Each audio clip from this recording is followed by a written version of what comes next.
Good morning, students. We have been discussing life processes in the living world, and we have discussed about nutrition, how plants and animals obtain the nutrition. We have discussed about what are autotrophs and what are heterotrophs. Autotrophic mode of nutrition, which involves photosynthesis, takes place in green plants.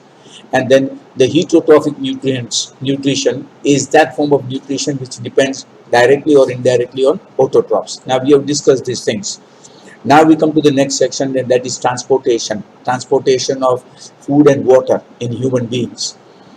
Okay, so one of the important components of food is carbohydrate, proteins, fats. All these substances are required by the body, but of course the energy liberated by them takes place in the cell through cellular respiration, and that energy which is liberated during cellular respiration is used up by every single cell in the body to carry out various metabolic processes.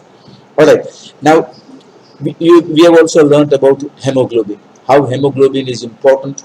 It's an important component of blood. It carries oxygen to every single cell of the body. We know that we breathe in air, okay, through the lungs. Exchange of gases takes place, and blood is becoming richer in oxygen because of that exchange process. But what really is important is, since our bodies are very large, simple diffusion of oxygen and carbon dioxide is not enough, and therefore a special molecule called hemoglobin is present in the blood to make sure that oxygen is delivered to every single cell in the body. In other words, hemoglobin is the carrier of oxygen. Okay, it carries oxygen to different parts of the body, and hence hemoglobin is extremely important. Now, how much hemoglobin should you have? Okay, if you take an average measure for males and females, for children and for grown-ups, the amount of hemoglobin is not the same. It varies. Even animals have hemoglobin. Okay, dogs and cats and cows and buffaloes, lions and tigers, they also. But the amount of hemoglobin in them varies from animal to animal. In humans, in an adult male, okay, the amount of hemoglobin should be about 12 to 16 deciliters, grams per deciliter. Similarly, in females, it should be about 11 to 15 grams per deciliter. Okay, so if you go to see the question out here, what is the amount of hemoglobin that should be present in the human blood? About 11 to 16 milligrams per deciliter.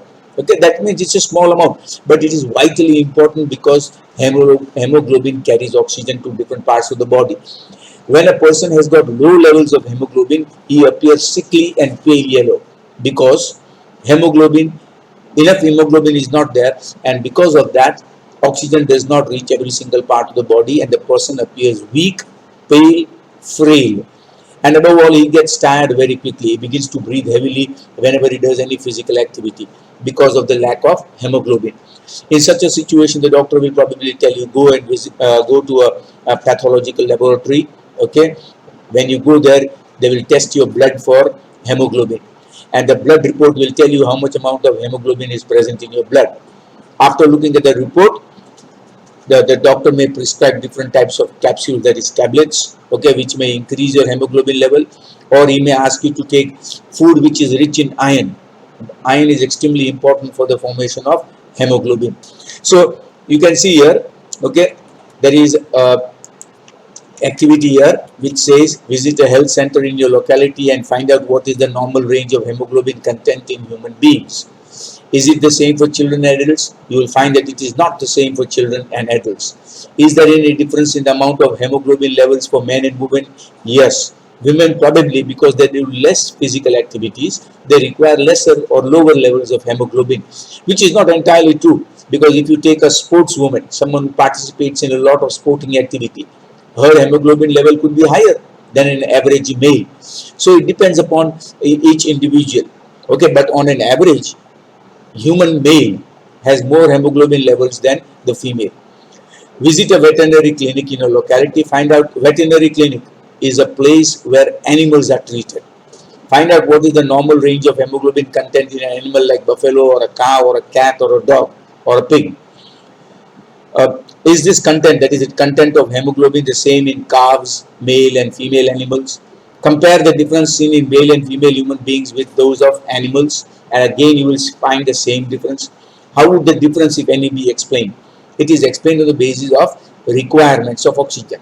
People who do more physical activity require more oxygen, and therefore their hemoglobin levels tend to be higher, unless they have got a deficit due to other nutritional reasons also. All right. So we have seen in previous sections that blood transports food, oxygen, and waste materials in our body. Remember, blood is a sort of connective tissue. Okay, it connects the different parts of the body. It's like a river flowing through the body, and therefore it not only carries oxygen and removes carbon dioxide. It helps to remove carbon dioxide from the lungs, but it also carries water, food, and other nutritional substances. Okay, all these substances like proteins and carbohydrates to different parts of the body. Your blood, your food also contains vitamins and mineral salts. These vitamins and mineral salts must also be transported to different parts of the body, and therefore this process is carried out by the blood. Okay, in class 9 we learnt about blood being a fluid. Fluid means a liquid connective tissue. Blood consists of a fluid medium, a liquid medium called blood plasma, in which the cells are suspended. Now if you want to know what blood plasma is, if you have ever been to a hospital and people who have been treated with trauma patients who need blood, the blood bag, the plastic bag which contains blood, is hanging upside down from the bed, and slowly you see parts of the blood, the different components of the blood, the RBCs, the white blood cells, the blood platelets, they collect at the bottom of the plastic bag, and the top part appears pale yellow in color. That pale yellow in color is the liquid medium of the blood, and that is called blood plasma. So blood plasma is actually a liquid medium, a pale yellow liquid, which is part of the blood. But the blood appears red in color because of the red blood cells. There are millions of red blood cells, and each of them carry oxygen, or rather each of them have what is called hemoglobin, and that is red in color, and that's why you have this red component. The red blood cells make the blood appear red. Otherwise blood is supposed to be a pale yellowish or colorless substance. Plasma transports food, carbon dioxide, and nitrogenous waste in the dissolved form. Oxygen is carried by the red blood corpuscles, that is the red blood cells. Many other substances like salts, sodium chloride, potassium chloride, sodium nitrate, are also transported by the blood. We thus need a pumping organ to push blood around the network of the body, a network of tubes to reach all the tissues, and a system in place to ensure that this network can be repaired if damaged. You see, for example, here I've written a couple of questions for you. Blood is what? Blood is a liquid connective tissue. Alright. What is blood plasma and what is the function of blood plasma? The liquid component of blood, the pale yellow liquid, is called the blood plasma. It provides immunity to the, it also is a part of the connective tissue, and therefore it helps in the transportation of food materials, water, and so on. But at the same time, blood plasma also contains antibodies, and antibodies provide immunity to the body, and therefore blood plasma is extremely important for giving immunity to the body or resistance from different types of diseases. Now what are the things I want to discuss here is this, that you see, when you want to push water through pipes, you require a sort of a medium or a contraption, a mechanism by which pressure is created in the pipes. Otherwise, water will not flow. Okay, especially if water has to flow in opposite directions, like upward and downward.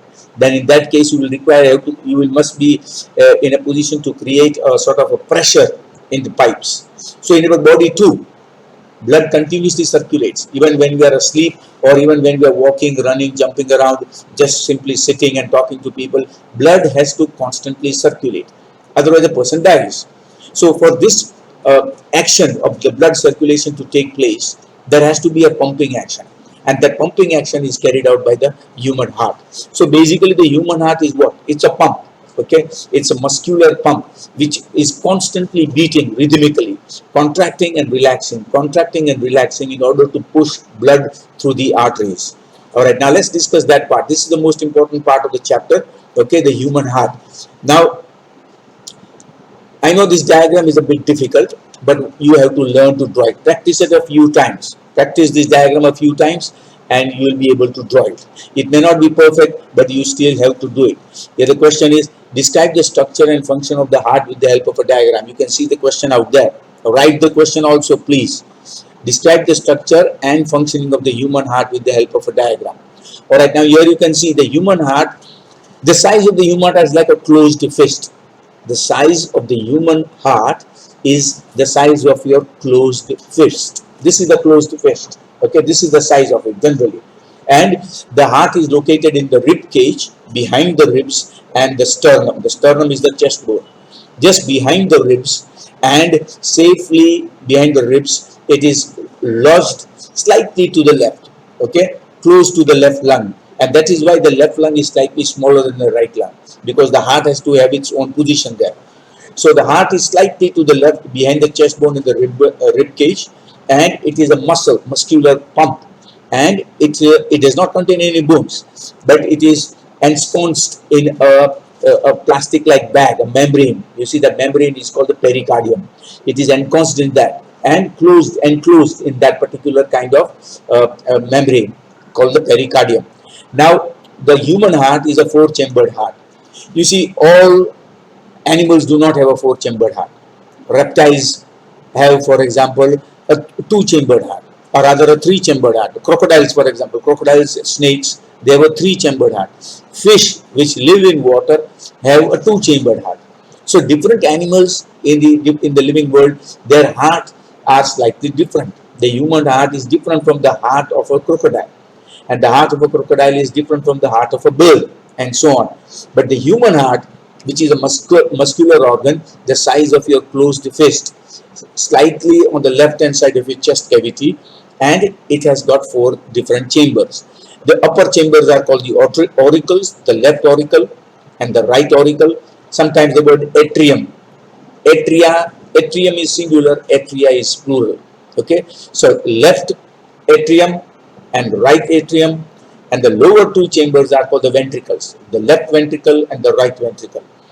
Blood is constantly pumped through the heart. The heart never sleeps. The only time the heart sleeps is when a person dies. Okay, the heart has to continuously beat, and therefore the heart also needs oxygen. The heart also needs blood supply. That is a different thing. When the heart does not receive enough blood supply of oxygen, then the person may suffer from a cardiac arrest, that is a heart attack. But that's a different thing, a different topic completely. Right now, what we are going to understand is about the heart. Alright, if you look at it carefully, you can see there is the pulmonary arteries on the right hand side. Okay, and then on the other side there is the vena cava. There are two superior vena cava and inferior vena cava. The superior vena cava comes from the top. It's a large vein. Okay, it's collecting blood from the upper part of the body, and the inferior vena cava is the one which brings blood from the lower part of the body. Okay, that way. And you can see the four-chambered heart. There are four different chambers. Okay, and between the two chambers there are two valves. There is the bicuspid valve and the tricuspid valve. Okay, the two valves are located between the upper and lower chambers.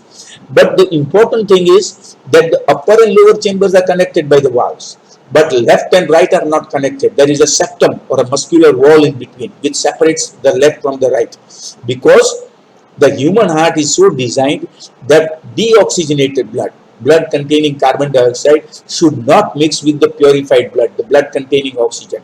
If both of them mix up, then it doesn't work properly. In other words, oxygenated blood and deoxygenated blood have to be kept separate. And for that, we have got the valves and the two chambers on both the sides. We've got two chambers on the left hand side and two chambers on the right hand side. And there is a muscular wall separating them, so that blood does not mix together. Okay, now let's see. The heart is a muscular organ which is as big as our closed fist. Because of both oxygen and carbon dioxide have to be transported by the blood. Remember, carbon dioxide is also transported. It has to be removed. The heart has different chambers to prevent oxygen-rich blood from mixing with blood containing carbon dioxide. The carbon dioxide-rich blood has to reach the lungs from the carbon dioxide for the carbon dioxide to be removed, and oxygenated blood from the lungs has to go to the heart, and from the heart it has to be circulated in different parts of the body. Okay, then we can follow this process step by step as shown in figure 6.11. Okay, the lower figure 6.11 is where it is easy to understand the circulation of blood. Oxygen rich blood from the chamber of the heart on the left atrium. Okay, it enters from there. The left atrium relaxes, okay, when it collects this blood, and then it contracts, while the next chamber, the left ventricle relaxes. That means one chamber relaxes, the other contracts. Okay, that way, by this continuous rhythmic action of contraction and relaxation, blood is pushed in and out of the heart. When the muscular left ventricle contracts in its turn, the blood is pumped out to the body. Deoxygenated blood comes from the body to the upper chamber on the right atrium as it relaxes. As the right atrium contracts, the corresponding lower chamber, the right ventricle dilates, it relaxes, it expands. This transfers blood to the right ventricle, which in turn pumps it to the lungs for general oxygenation. Since ventricles have to pump blood into various organs, they have thicker muscular walls than the atria. Atria is plural of atrium. Valves ensure the blood does not flow backwards when the atria or ventricles contract. Now, if you look at this, the figure 6.10, okay, here you can see here, these are the two valves. There is a valve out here, bicuspid valve, and there is another valve here called the tricuspid valve out here. These two valves open and close, and they open only in one direction. That means blood can flow from the upper to the lower chamber, but not in the opposite direction. And that is extremely important so that oxygenated blood and deoxygenated blood do not mix with each other. Alright, now let's look at this diagram, that is 6.11. You will see how blood circulates. Okay, you got the lung capillaries, okay, on the right hand side, and on the other side you got the arteries. Veins, the blue colored are the veins, then the red colors are the arteries. Why are veins blue colored? Because they contain carbon dioxide. Why are arteries? They are rich in oxygenated blood. They are red in color. So you got one side red colored blood which contains purified blood, that is oxygenated blood, and on the right hand side you got veins which carry impure blood containing carbon dioxide, and both of them go in and out of the heart and also in and out of the lungs. And that is why this is called double circulation, because the blood goes twice through the heart. Once it is oxygenated and once it is deoxygenated.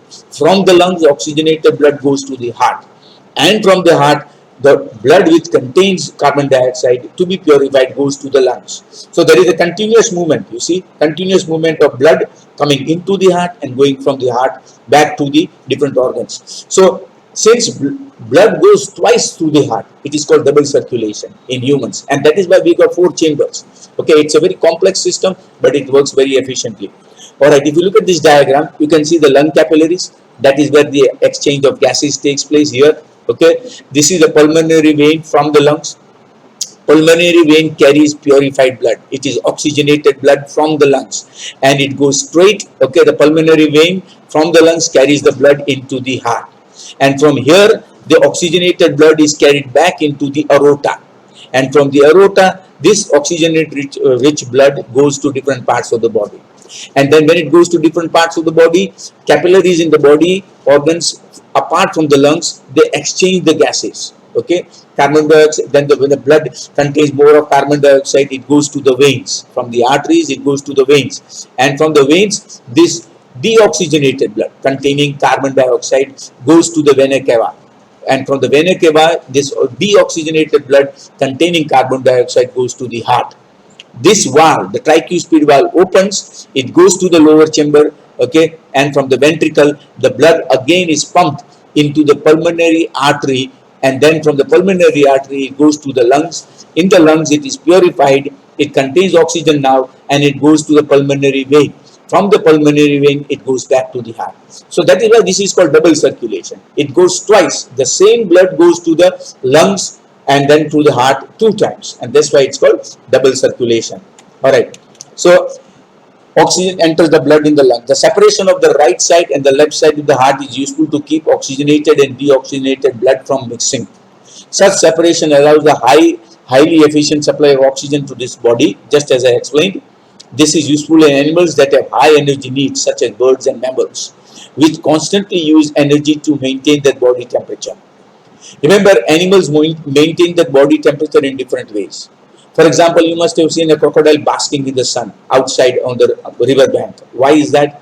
Because a reptile like a crocodile does not warm its blood from internal metabolism.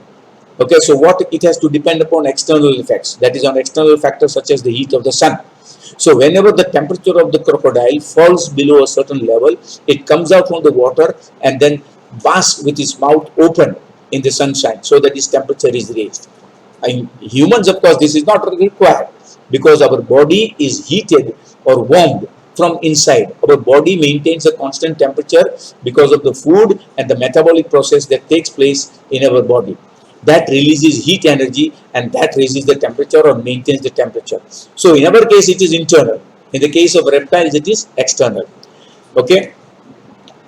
Yes, in animals that do not use energy for this purpose, the body temperature depends on the temperature of the environment. Such animals like amphibians. Amphibians are creatures that live in land as well as live on land as well as in water. Or many reptiles such as crocodiles have three-chambered hearts and tolerate some mixing of oxygenated and deoxygenated bloodstream. Fishes, which constantly live in water, they are aquatic creatures. On the other hand, have only two chambers to their hearts, and the blood is pumped to the gills. Okay, they don't require that because you see simply because they've got gills. The oxygen amount of oxygen dissolved in water is less, and therefore fishes on the other hand have only two chambers to their hearts, and the blood is pumped to the gills, and it is oxygenated there. The water draws out, the oxygen is drawn out from the water and passes directly to the rest of the body. Thus, blood goes only once in fish. The blood goes only once through the heart in the fish during one cycle passage to the body. Okay, so that is unicirculation, one circulation. On the other hand, in humans, it goes through the heart twice during each cycle in other vertebrates like humans. This is known as double circulation. Again, I have written something here. Okay, why do amphibians and reptiles have a three-chambered heart? You see, notice the question here. Why do amphibians and reptiles have a three-chambered heart? And on the other side, okay, why do fish have a two-chambered heart? Okay, the requirements are different and therefore fish have two-chambered heart. All right, let's carry on further. Now, obviously, the human heart is the most important organ. We all know about that. Okay, but because of the pumping action of the heart, there is pressure in the arteries. Remember, arteries carry purified blood from the heart. So that means once the heart pumps pure blood, it pumps the blood into the arteries. So the blood which is flowing through the arteries is under pressure, and therefore it has higher pressure, and that's why the walls of the arteries are slightly thicker compared to the veins. You see, there are two main blood vessels, the arteries and the veins. In general, the arteries carry purified blood and the veins carry impure blood. But the walls of the arteries are slightly thicker. Why? Because the blood flowing directly from the heart into the arteries is under pressure, and therefore the walls of the arteries has to be slightly thicker compared to the veins. But the arteries do not have valves because they allow the flow of blood in one direction only. But in the case of veins, you don't want impure blood to flow back into the veins, and that's why veins have valves, just like you have a bicycle valve. You see, once the bicycle valve closes, it does not allow air to escape. Air can be pumped into the tire, okay, in one way, because that valve opens in one direction only, the bicycle valve. In the same way, the valves which are present in the veins, they open their V shape like this, and they open in one direction only. So impure blood cannot flow back. Arteries do not have valves, whereas veins have got valves. So these are some, and of course veins carry impure blood, arteries carry purified blood. But because of the pressure of the blood flowing through an artery, it creates what is called blood pressure. And this blood pressure must be constantly maintained, and it has to be, it can measure, you can measure it also. It can be measured by the instrument called a sphygmomanometer. This sphygmomanometer is an instrument which you all must have seen with a doctor. Okay, many times when you visit a doctor, you must have seen a doctor taking blood pressure. The blood pressure instrument called a sphygmomanometer has got a cuff. You can see in the diagram out here. Okay, the second diagram here shows the cuff, and generally the cuff is put on the right hand side here, okay, or even on the left hand side. It doesn't matter, but mostly you can carry it on the left hand side because the heart is on the left hand side. So you can put the cuff on there is a rubber or rubberized cuff, sometimes made of cloth also, and it is put on this muscle out here on your hand, and then after that then air is pumped into it, so it creates pressure on the arteries, and the artery squeezes slightly tight, it closes, and the blood begins to stop flowing from the artery, and that results in increased pressure, and pressure can be measured. Okay, and then the air is allowed to escape from the cuff. When the air escapes, the artery once again relaxes and more blood flows through the artery. And then when the artery relaxes, you can get both the pressure, the diastolic pressure and the systolic pressure. When the heart contracts and when the heart relaxes, both the pressures can be measured. And generally, for a normal person, a healthy person, this pressure is found to be 120 millimeters of the mercury column upon 80, 120 upon 80. When the heart contracts, the pressure increases and it should be 120. When the heart relaxes and the pressure should be slightly lower, it is supposed to be 80 for a normal, healthy adult. But it's not always like that. In modern medicine, it is considered that instead of 120, it is better to have a slightly lower blood pressure of 115, and instead of 80, it's slightly better to have 75. So these days you see many doctors consider 115 over 75 to be ideal, but that's not important. Important is about 120 to 80. That's the figure should be. The blood pressure helps to maintain the flow of blood. If there is no pressure, if the blood pressure becomes zero, then blood will stop flowing and a person will die. So a certain minimum pressure has to be maintained. But at the same time, if the pressure in the arteries increases so much that it creates too much pressure on the walls of the arteries, in that case the artery or a vein, it can actually burst open, creating a very bad situation for the person concerned. It can lead to strokes if it happens in the brain. The blood suddenly, the artery ruptures, it breaks, or the vein ruptures and the blood begins to flow out, just like a water pipe. If the pipe breaks from somewhere, the water begins to flow out, and then that leak has to be repaired. Okay, so let's read about blood pressure. The force that blood exerts against the walls of a wall is called against the walls of a vessel is called blood pressure. This pressure is much greater in arteries than in veins. The pressure of blood inside the artery during ventricular systole, that is contraction of the muscle of the heart, is called systolic pressure, and the pressure in the artery during ventricular diastole, that is relaxation, is called diastolic pressure. The normal systolic pressure is about 120 millimeters of the mercury column, and diastolic pressure is about 80 millimeters of the mercury column.